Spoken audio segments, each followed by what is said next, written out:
அண்ணாமலை தமிழக முதல்வராக ஆதரித்ததால் எனக்கு கடும் எதிர்ப்பா, கட்டுக்கதை என்கிறார் ராயர். இன்று அதிகாலை 3:15 மணியளவில் கேமரன் மலையில் நிலச்சரிவு, முக்கிய சாலை தடுப்பு.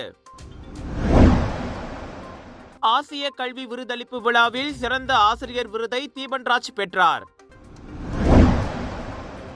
சரம்பானில் 3 வாகனங்கள் சம்பந்தப்பட்ட விபத்தில் தம்பதியர் மரணம். பஹாங் ஆற்றில் ஆண் மாணவர் சடலம் மீட்பு.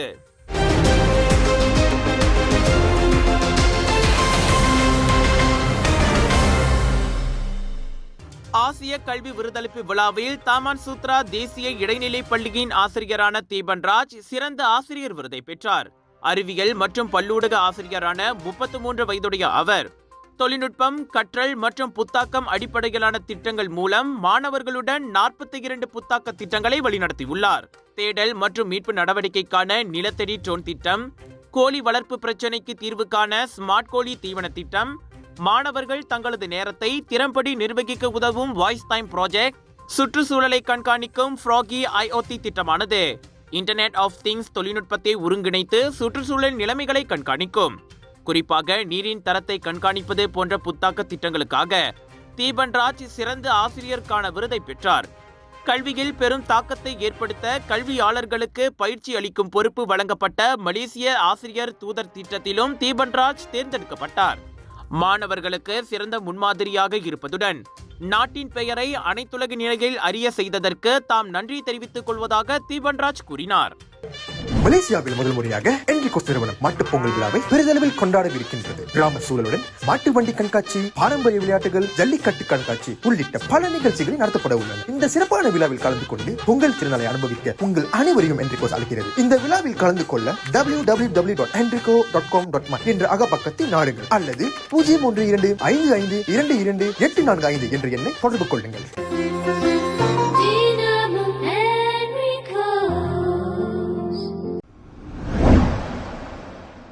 இன்று அதிகாலையில் ஏற்பட்ட நிலச்சரிவினால் சிம்பாங் புலாயிலிருந்து கேமரன் மலைக்கு செல்லும் முக்கிய பாதையான ஜாலான் கம்போங் ராஜா ப்ளூவேலி சந்திப்புக்கு அருகில் தடை ஏற்பட்டுள்ளது.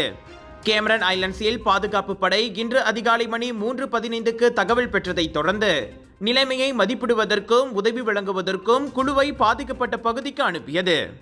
நிலச்சரிவால் இரு திசைகளிலும் போக்குவரத்திற்கு இடையூறு ஏற்பட்டிருக்கும் நிலையில் தற்போது பாதிக்கப்பட்ட பகுதியில் மண் அகற்றும் பணிகள் நடைபெற்று வருவதாக முகநூலில் அறிக்கையில் தெரிவிக்கப்பட்டுள்ளது. இதனிடையே கேமரன் ஐலண்ட் செல்வதற்கு லிப்பிஸ் வழியாக சுங்காய் கோயான் அல்லது தாப்பா சாலை வழியாக மாற்று வழிகளை பயன்படுத்துமாறு சாலை பயனர்களுக்கு அறிவுறுத்தப்படுகிறது. நேற்று பிற்பகல் முதல் தொடர்ந்து பெய்த கனமழையால் நிலச்சரிவு ஏற்பட்டதாக கூறப்படுகிறது. இந்த நிலச்சரிவினால் வீடு அல்லது உயிர் சேதம் எதுவும் ஏற்பட்டதாக இன்னும் தகவல் கிடைக்கவில்லை.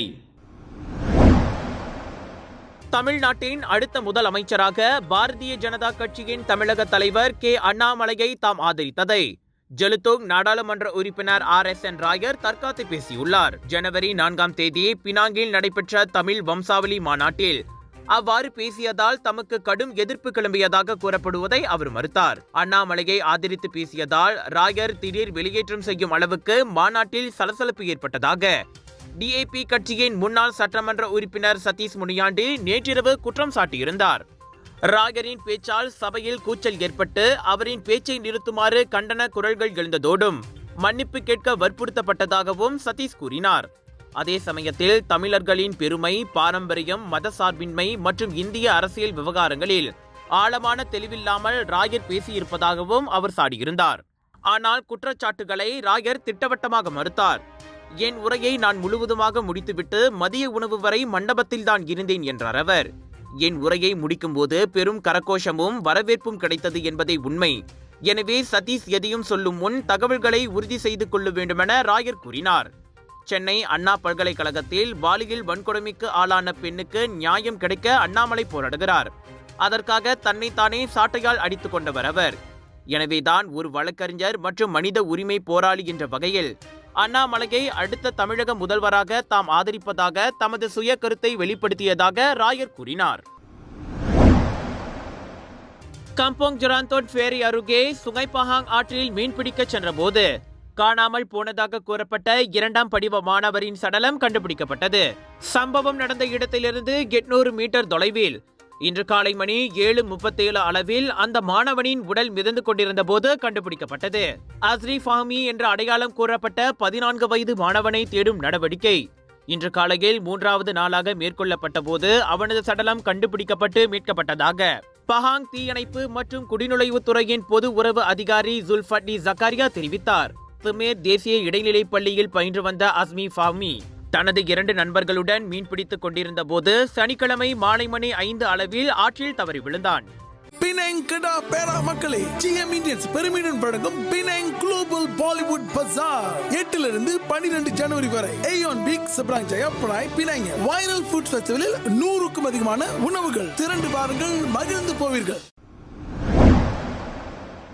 உங்கள் சிறந்த ஆரோக்கியத்திற்கு அளவான எண்ணெயுடன் சிறந்த முறையில் தயாரிக்கப்பட்ட சைவம் அசைவத்திற்கும் பொருந்தும் சூப்பர் ஊறுகாய், பச்சை கொடி சிவப்பு மீன் சின்னம் கொண்ட ஸ்ரீ மீனாட்சி ஊறுகாய். புக்கிட் புத்தூசிற்கு அருகே ஜலான் சிரம்பான் கொலப்பிலா சாலையில் ஒரு தம்பதியர் பயணம் செய்த கார் இதர 2 வாகனங்களுடன் விபத்துக்குள்ளானதில் அவ்விருவரும் மரணமடைந்தனர். விபத்து நிகழ்ந்த இடத்திலேயே 50 வயது பெண் இறந்த வேளையில் அவரது 52 வயது கணவர் மருத்துவமனையில் மரணமடைந்தார் என சிரம்பான் மாவட்ட போலீஸ் தலைவர் துணை கமிஷனர் முகமது ஆத்தாச்சிடீன் தெரிவித்தார். நேற்று மாலை மணி 6:45 அளவில் சிரம்பானில் இருந்து குவாலாபிலாவுக்கு புரோத்தோன் எக்ஸோராவை ஓட்டி சென்ற 22 வயதுடைய ஆடவரின் வாகனம் கட்டுப்பாட்டை இழந்து எதிரே உள்ள வழித்தடத்தில் நுழைந்ததைத் தொடர்ந்து பரூடுவா கஞ்சேல் மற்றும் பரூடுவா எக்ஸியா கார்களில் மோதியதாக இன்று வெளியிட்ட அறிக்கையில் முகமது ஆத்தா தெரிவித்தார். இதனைத் தொடர்ந்து பரூடுவா எக்ஸியா காரின் முன்புறம் அமர்ந்திருந்த பயணி தலையில் ஏற்பட்ட கடுமையான காயத்தினால் விபத்து நிகழ்ந்த இடத்திலேயே இறந்தார். புரோத்தோன் எக்ஸோரா காரை தனியாக ஓட்டி வந்த அதன் ஓட்டுநர் 2 கார்களிலும் காயமடைந்த வேளையில் பரூடுவா கஞ்சேலில் இருந்த பயணி சொற்ப காயத்திற்கு உள்ளானார்.